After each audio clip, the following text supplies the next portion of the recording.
After avenging his one and only loss against Roberto Duran, Leonard set his eyes on a new competitor.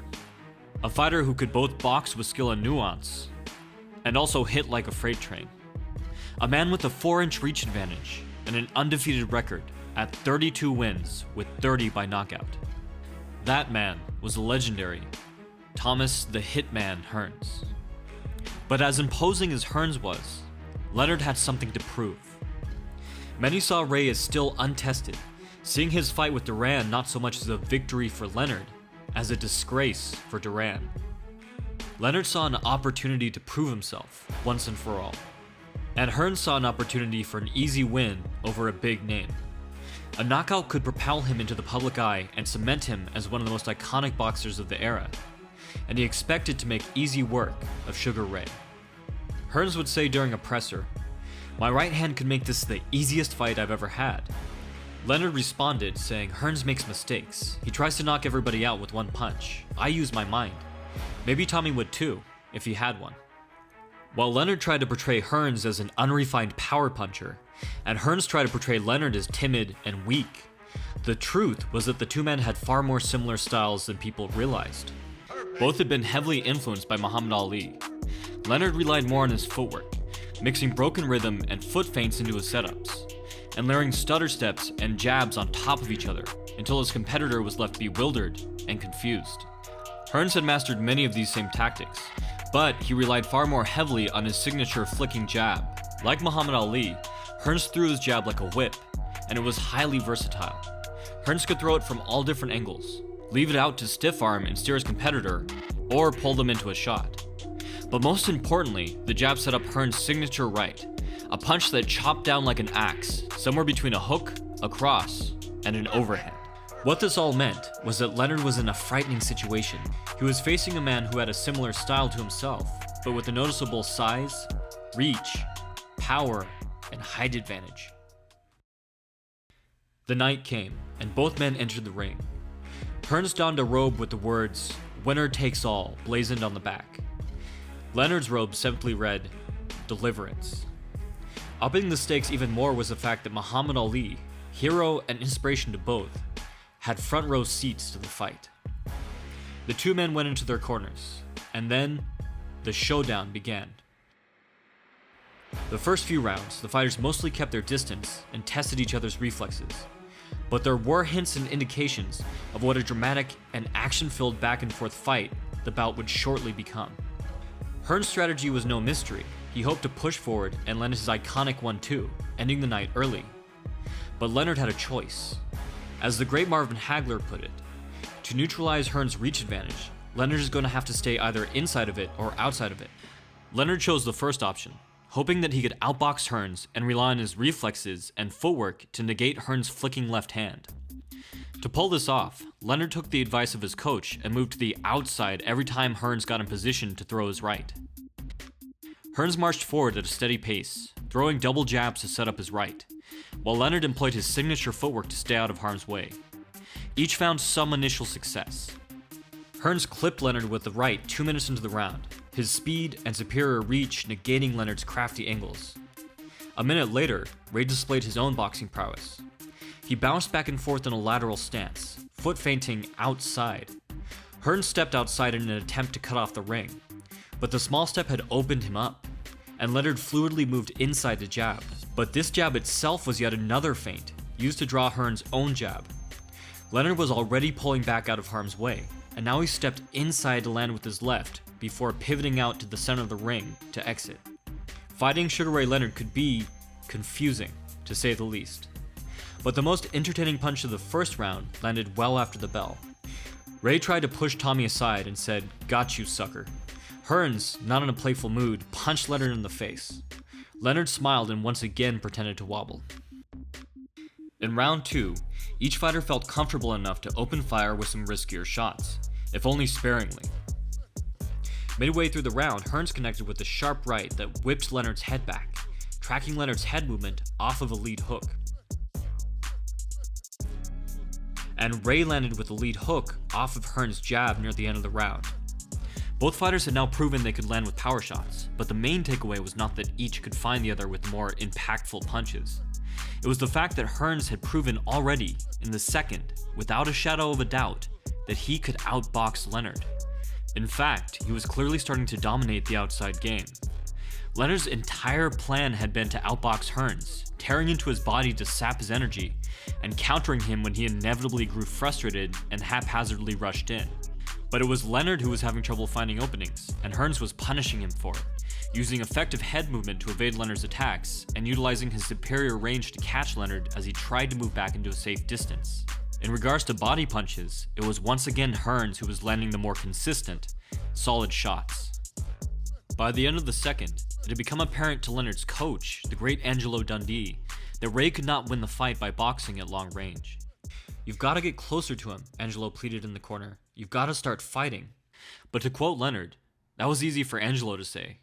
Trying to get close to Tommy Hearns carried its own risks. I was fighting the Hitman, and he wasn't called the Hitman for nothing. But I had no choice. The first few days after losing to Duran were perhaps the worst days of my life, and I'd die before I went through that again. And so, the third round started off with a bang. Hearns got aggressive, eager to pay Leonard back. Leonard stayed in the pocket, skillfully avoiding Hearns' punches, but throwing few of his own. And then, finally, things got serious. It began when Leonard shuffled in deep to throw a hard overhand to Hearns' jaw. Hearns stifled the tremendous punch and rode it back. He missed with a tight rear hook, framed off Leonard's shoulders, and shuffled out to exit. But Ray turn shifted, throwing his entire body into a rear hook. Hearns ducked under and came up smiling. But Leonard was relentless, no doubt trying to wipe the grin off of Hearns' face. Hearns stifled his right, and Leonard slipped his in return. He nearly caught Hearns with a tight left hook, but Hearns managed to block it just in the nick of time. The punch grazed Hearns without inflicting any damage, but Leonard was already following up with another fight-ending right. Hearns pulled back, avoiding the punch by a fraction of an inch. Rarely had two talented fighters seem so equally matched, each avoiding the other's knockout blows by the skin of their teeth. And now it was Hearns' turn to go on the offensive. The two continued to fight at mid-range, neither able to land anything significant. But then, seconds away from the bell, Hearns got his distance and connected with Leonard's forehead, following up with a devastating body shot. Hearns was throwing too much heat for Leonard, and he was forced to back up against the ropes. He narrowly avoided a chopping right, but took another deep blow to the gut. The round ended with Hearns pulling what would have been another body shot. The man that Leonard had suggested be lobotomized just to see if there would be any difference was now outsmarting him as both a boxer and a puncher. It became apparent that Hearns had left Leonard a parting gift. A large welt had formed under his left eye. The fourth round produced much of the same. Leonard was outpointed at long range, and although he managed to land some beautiful combinations, he was being effectively countered the majority of the time. Hearns' excellent footwork, solid head-body combinations, and long reach helped him to catch Leonard as he tried to exit exchanges.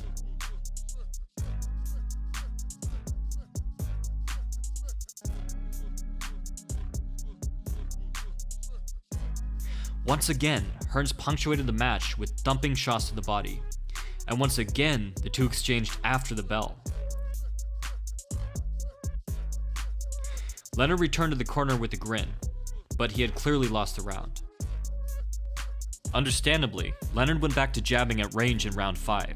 He tried to showboat by winding up his rear hand as he had against Duran, hoping that perhaps Hearns would become furious and frustrated as Duran had. But Hearns began winding his rear hand as well, snapping Leonard's head back and smartly staying behind his whipping, sharp jabs. Leonard was subdued on the outside by Hearns' flicker jab, and the inside by body blows and the threat of Hearns chopping right. To put it simply, Leonard was losing, but he never stopped watching Hearns like a hawk, on the lookout for any slight misstep or opening. That opening came in the 6th. The round began with Leonard stepping into a stinging lead hook, the sound of the impact drawing gasps from the crowd. Leonard once again backed off and continued to dance. One announcer quipped that Leonard may be hoping one punch would turn it his way.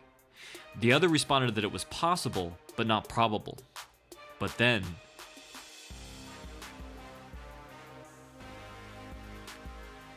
The two had performed this exact same exchange repeatedly since the third, like a familiar opening to a chess game. But this time, rather than duck out, Hearns tried to connect with an uppercut. And Ray snuck in a tremendous blow to Hearns' chin, loaded from below his hip and slanted to angle through the hitman's guard. Hearns staggered and stumbled, his legs turned to rubber. Leonard went in for the kill, pummeling Hearns with lefts and rights from all angles.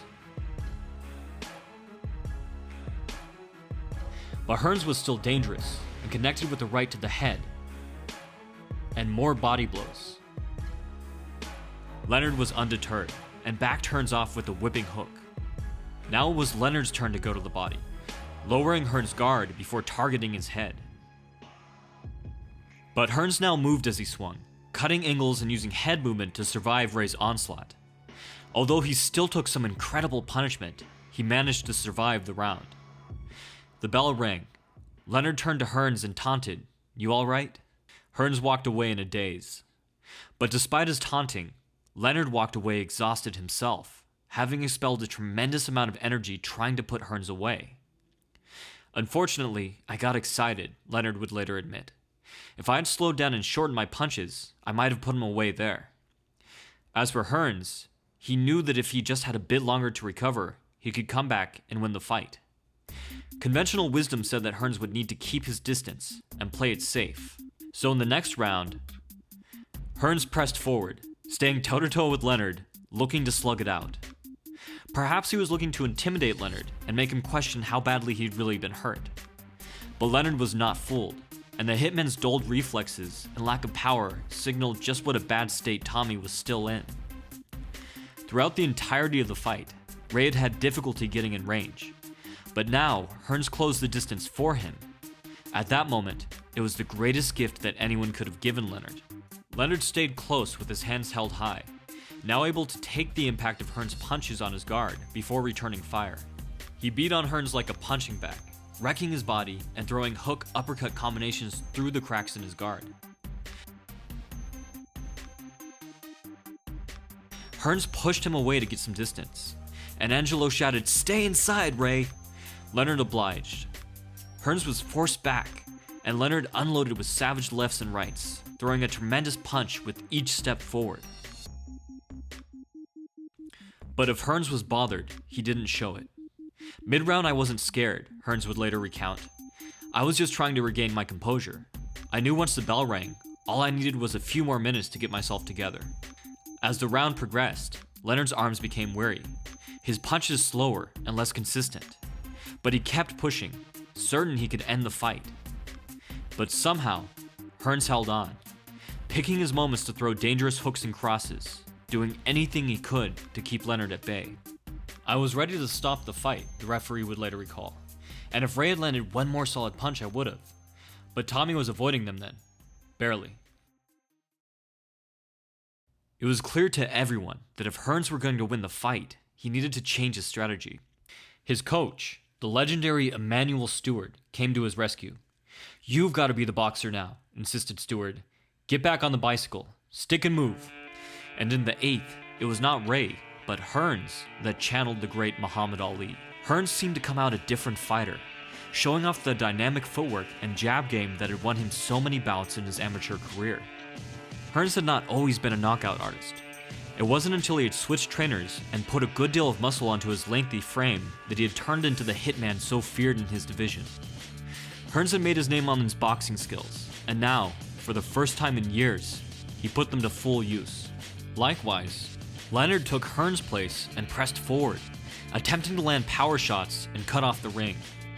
Halfway through the scheduled rounds, the two had switched strategies entirely. Hearns had difficulty putting steam into his power shots while moving backwards, but his jab still hit like a hammer, snapping Leonard's head back and exacerbating the swelling in his left eye. Leonard would later compare Hearns' jab to a 12-gauge shotgun that never stopped firing. This dynamic continued for the next 3 rounds. Despite Ray's extensive training in camp to prepare for Hearns' jab, the punches were hitting clean. What's more, the consistent body punches from Hearns and the tremendous effort he'd put into the earlier rounds had Leonard gassed. "I was exhausted. I was gasping for breath. His jab seemed like a sledgehammer." The 11th began, and things went from bad to worse for Leonard. Hearns connected with his signature punch. Outwardly, Leonard remained calm, but he backed up for the first time since getting Tommy in trouble, and kept backing up as Hearns pressed forward. Now the fight had done a complete 360, and Hearns pursued once again, landing accurate body shots that would have crumpled many of his former competitors.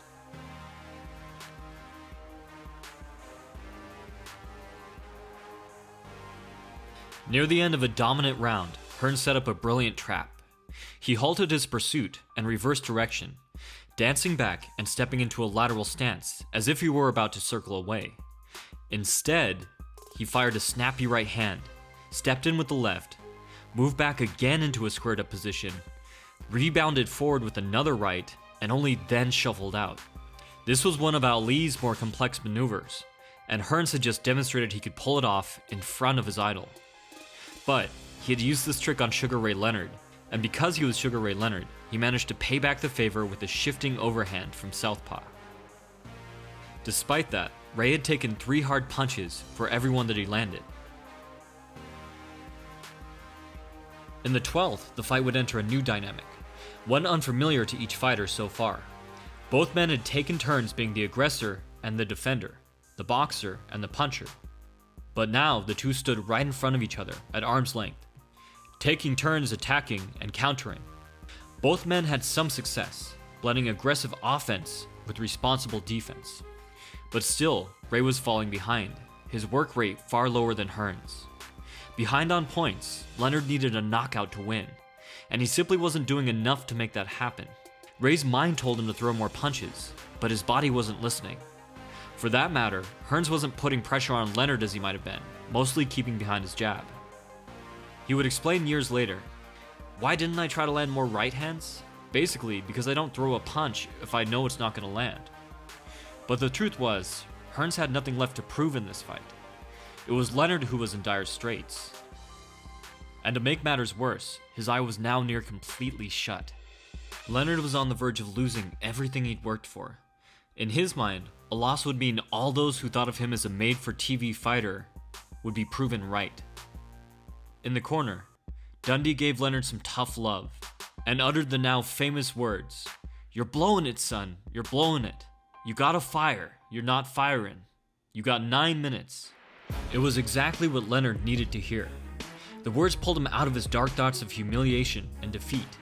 He put away his fears and set his mind on the task at hand.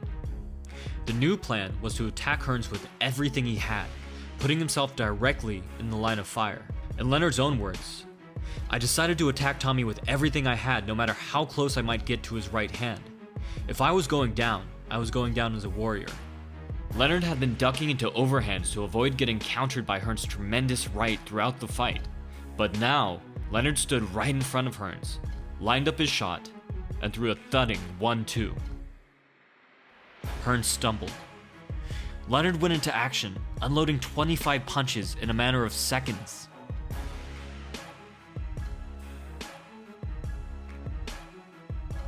The last punch sent Hearns stumbling back to the ropes.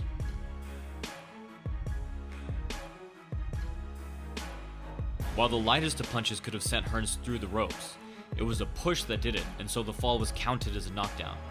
But it didn't make much difference. Hearns got to his feet, and Leonard continued his relentless barrage. Hearns tried to clinch, but he had rarely ever been in a situation where it was necessary for him to slow down the action before. Hearns was attempting double collar ties, leaving both of Ray's arms free. Hearns managed to connect with a hard right, but Leonard would not be deterred. In his mind, one of them was going down. He continued his frenzied pursuit, walking through punches, shrugging off clinches, and landing hard shot after hard shot. Leonard would recount years later, "I couldn't have stopped even if I wanted to. The exhilaration as each shot hit his target, the most wonderful feeling in the world. I fed off the roar of the fans and the sight of my opponent in trouble, ready to be destroyed. And to think there were people who would question if I could be ferocious enough when it was necessary. How wrong they were. I loved to hit other men. I loved to see them crumble." Hearns collapsed against the ropes with seconds left in the round, and this time, the ref called a knockdown. But Hearns was saved by the bell. With a minute to recover, Hearns had one last chance to take the fight. Going into the 14th, Hearns was still ahead on rounds. If he could survive for 6 more minutes, the fight, and the title were still his. He tried to dance, going back to the strategy that had saved him and turned the tide of the fight rounds before.